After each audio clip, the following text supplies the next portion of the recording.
वालेकुम डियर्स, कैसे हैं आप सब लोग। Welcome to the base academy. मैं हूं अदील अख्तर और आज की ये जो वीडियो है ये बहुत ही स्पेशल वीडियो है क्योंकि 2020 में जिन लोगों ने लेक्चरर फिज़िक्स का टेस्ट दिया था या अप्लाई किया था तो वो टेस्ट आपको पता है कैंसिल हो गया था और फिर उसके बाद अचानक ही हमें पता चला कि वो टेस्ट दोबारा से कंडक्ट होने जा रहा है 15 जनवरी को।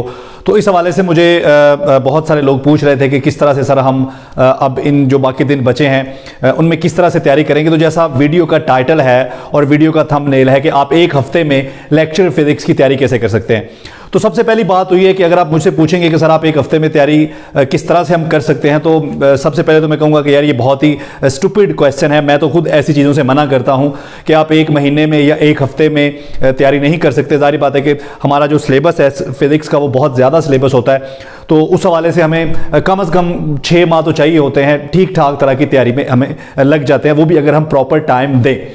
लेकिन अब प्रॉब्लम यह है कि अब हमारे सर पे आन पड़ी है और हम टेस्ट भी देना चाह रहे हैं, तो जो बाकी दिन बचे हैं इसको हम किस तरह से मैनेज कर सकते हैं और किस तरह से हम इनको ज़्यादा बेहतर से बेहतर यूटिलाइज कर सकते हैं कि इन बाकी दिनों में हम खुद को प्रिपेयर कर लें ताकि हम ये टेस्ट दे सकें। ठीक है, तो बाकी जो उसका रिजल्ट होगा फिर वो हम पास होंगे या नहीं होंगे तो वो तो सारी बात की बातें हैं। अभी फ़िलहाल हम ये डिस्कस करना चाह रहे हैं कि इन 7 दिनों में हम टाइम को मैनेज करके इस कोर्स को किस तरह से डिवाइड करें, किस तरह से मैनेज करें कि हम एक रिवीजन कर सकें सारे कोर्स की और कुछ ना कुछ जो है वो हम अपने आप को प्रिपेयर कर लें क्योंकि हमने टेस्ट देने जाना है। ठीक है, तो इस हवाले से बहुत कुछ बेस एकेडमी ने आप लोगों के लिए किया है। हमने फ्री व्हाट्सएप ग्रुप्स भी बनाए हैं जहां पर डेली की बुनियाद पर हम फ्री जो मटेरियल है वो सेंड करते हैं प्रैक्टिस के लिए, और हर शाम को हम एक टेस्ट भी लेते हैं उस कोर्स का। हमने एक आउटलाइन बना के दी है सारे जो पार्टिसिपेंट्स हैं कि इन आउटलाइंस के मुताबिक आप अपने सारे कोर्स को डिवाइड कर लें और रिवीजन के लिए हम उनको प्रैक्टिस के लिए MCQs भी देते हैं ताकि आप उनसे प्रैक्टिस कर लें और फिर शाम को हम उनका टेस्ट भी लेते हैं। तो इन ग्रुप्स के जो लिंक्स हैं वो नीचे डिस्क्रिप्शन में दिए गए हैं और जो हमारा टेस्ट स्केड्यूल है उसके अंदर आउटलाइंस भी हैं कि आपने अपने कोर्स को किस तरह से डिवाइड करना है, वो भी आप वहां से देख सकते हैं। लेकिन इस वीडियो में मैं ये डिस्कस करूंगा कि आप किस तरह से इस टाइम को मैनेज कर सकते हैं। तो सबसे पहली बात तो ये है कि ये टेस्ट सिर्फ वो लोग दे सकते हैं जिन्होंने 2020 में अप्लाई किया था और टेस्ट दिया था या नहीं दिया था लेकिन अप्लाई किया था, यानी कि कोई नए सिरे से अप्लाई करके टेस्ट नहीं दे सकता। अब यहां पे हमारे पास 2 तरह के लोग हैं। एक वो लोग हैं जिनका लास्ट चांस है, ये उनके 2 चांस जो हैं वो ऑलरेडी वो इस्तेमाल कर चुके हैं और ये उनका लास्ट चांस है। तो मैं ऐसे लोगों को ये मशवरा दूंगा कि अगर आपको लगता है कि आपकी तैयारी ज़ीरो है, बिल्कुल भी तैयारी नहीं है, तो मेरे भाई फिर आपने सोच समझ के टेस्ट में अपीयर होना है। मैं ये नहीं कहूंगा कि आप टेस्ट दें या ना दें, मैं ये कह रहा हूं कि अगर आपका लास्ट चांस है और आपने बिल्कुल भी कुछ रिवाइज नहीं किया, आपकी तैयारी 0 है, आप इन टच नहीं थे सिलेबस के साथ, तो फिर आपकी मर्जी है, जरा सोच समझ के डिसीजन कीजिएगा। और जिन लोगों का ये सेकंड या फर्स्ट चांस है, जिन लोगों का ये फर्स्ट या सेकंड चांस है, ठीक है जी, वो अल्लाह का नाम लेकर किताबें उठाएं और डट जाएं। ठीक है जी, 6-7 दिन जितने भी हैं वो डट जाएं, वो टेस्ट जरूर दें। अब ये तो बात हो गई कि टेस्ट कौन दे सकता है और थोड़ा सा मैंने आपके साथ थोड़ा आपको रिमाइंड कराया कि अगर आपकी तैयारी बिल्कुल ज़ीरो है तो फिर आपने क्या करना है। अब अगली बात है कि नहीं जी, हमने जो है वो कमर कस ली है और हमने जो है वो टेस्ट देना ही देना है, तो फिर हम ये डिस्कस करते हैं कि आप किस तरह से ये कर सकते हैं, आपने किस तरह से ये करना है या किस तरह से आप ये कर सकते हैं। तो इसमें जो स्टेप नंबर 1 है, जो मोस्ट इंपॉर्टेंट स्टेप है, स्टेप नंबर 1 यही डिसाइड करेगा आपकी पूरी तैयारी को। अब स्टेप नंबर 1 क्या है? स्टेप नंबर 1 है बी प्रिसाइज एंड टारगेटेड। अब आप प्रिसाइज और टारगेटेड कैसे रह सकते हैं, यह सबसे अहम बात है। देखें, आप लोगों ने बहुत सारे सोशल मीडिया प्लेटफॉर्म्स ज्वाइन किए होंगे, व्हाट्सएप ग्रुप्स और फेसबुक, इंस्टाग्राम, फलां, और वहाँ पर आपको रोज़ाना की बुनियाद पे मुख्तलिफ किस्म के मटेरियल्स भी मिलते होंगे, आपको किताबें भी मिलती होंगी सॉफ्ट फॉर्म में, और कुछ लोग ये भी कहते होंगे कि जो पिछला टेस्ट आया था वो इस किताब में से आया था, ये इंडियन किताब है, ये यूरोपियन किताब है, ये अमेरिकन किताब है, पिछला टेस्ट इस किताब से आया था, पिछला इससे आया था, पिछला इससे आया था।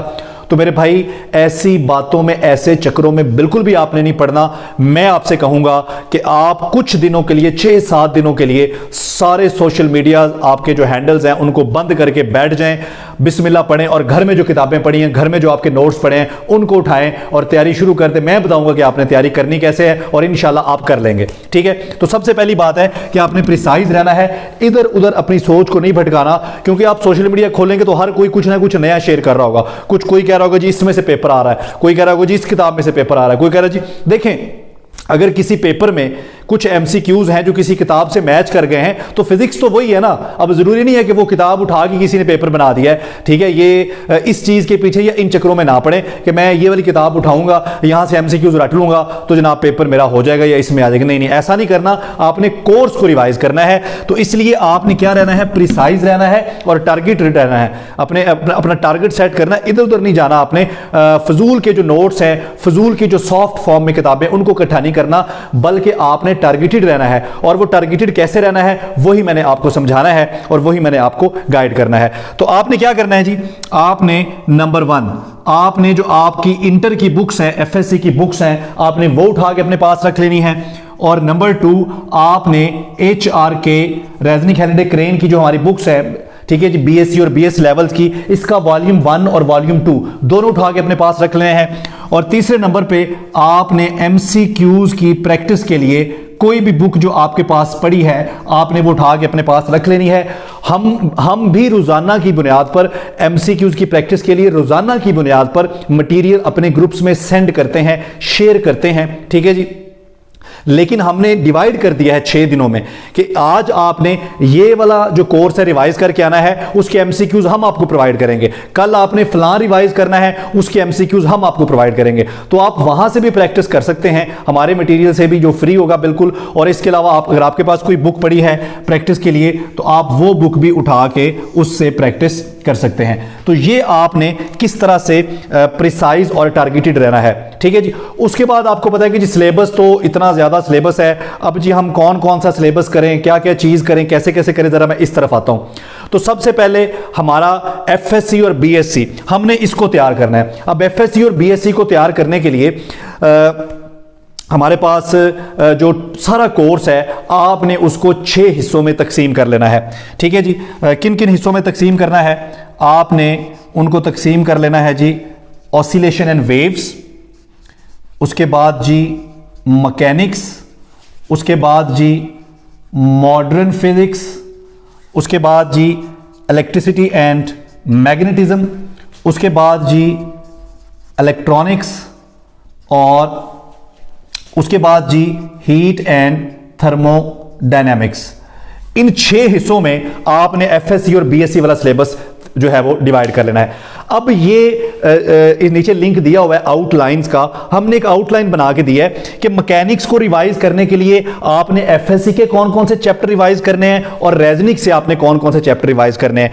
इसी तरह से इलेक्ट्रॉनिक्स ईएमटी है या मॉडर्न है या हीट एंड थर्मोडायनामिक्स है, इसको रिवाइज करने के लिए आपने एफएससी के कौन कौन से चैप्टर करने हैं और एचआरके में से कौन कौन से चैप्टर करने हैं। ये जो हमारी आउटलाइन है उसका लिंक भी नीचे डिस्क्रिप्शन में दिया, वहां से आप डाउनलोड कर सकते हैं। उस आउटलाइन में ये बताया गया है कि ये आउटलाइन है मैकेनिक्स की, ये वेव की है, ये इलेक्ट्रॉनिक्स की है और ये हीट एंड थर्मोडायनामिक्स की है। ठीक है जी, उस आउटलाइन के मुताबिक आगे ये भी मेंशन है कि कौन कौन से चैप्टर्स आप पढ़ेंगे, तो ये आपका रिवाइज हो जाएगा। क्लियर हो गया। अब हम चलते हैं सबसे इंपॉर्टेंट और सबसे अहम सवाल की तरफ। तो सबसे अहम सवाल है कि भाई करना कैसे है। भाई इतना सारे चैप्टर्स आपने बता देने हैं, इतना सारा सिलेबस आपने बता देना है, तो आपने इसको रिवाइज कैसे करना है। आपने इसको 2 हिस्सों में तकसीम कर लेना है, यानी कि एक हमने लेस टाइम वाला कोर्स और एक जो है आपका मोर टाइम वाला कोर्स। अब लेस टाइम वाला कोर्स कौन सा है, जिन टॉपिक्स में या जिन चैप्टर्स में आपको लगता है कि यू आर वेरी गुड, आपके कॉन्सेप्ट्स बहुत अच्छे हैं, उनको आप एक बर्ड आई व्यू, यानी कि आप उनको बहुत थोड़े टाइम में रिवाइज करें, क्योंकि आपको लगता है कि आप उसमें वाकई बहुत अच्छे हैं, तो उसको आप कम टाइम दें। वहां से टाइम बचाकर आप वहां उन टॉपिक्स को या उन चैप्टर्स को टाइम दें जहां पे आपको लगता है कि आपने इनको पढ़ा हुआ है, कॉन्सेप्ट है, लेकिन इसको रिवाइज किए या इसके साथ टच नहीं था तो बहुत अरसा हो गया, लेकिन अगर मैं थोड़ा सा टाइम ज्यादा दूंगा तो मैं इसको रिवाइज कर सकता हूं। ये आपने जहन बनाना है, लेस टाइम और मोर टाइम। अच्छा, उसके बाद कुछ ऐसी चीज़ें भी होंगी, कुछ ऐसे टॉपिक्स भी होंगे जिनको आपको लगता है कि यार मैं उसमें बिल्कुल ज़ीरो हूँ, मैंने कभी उसको देखा ही नहीं है।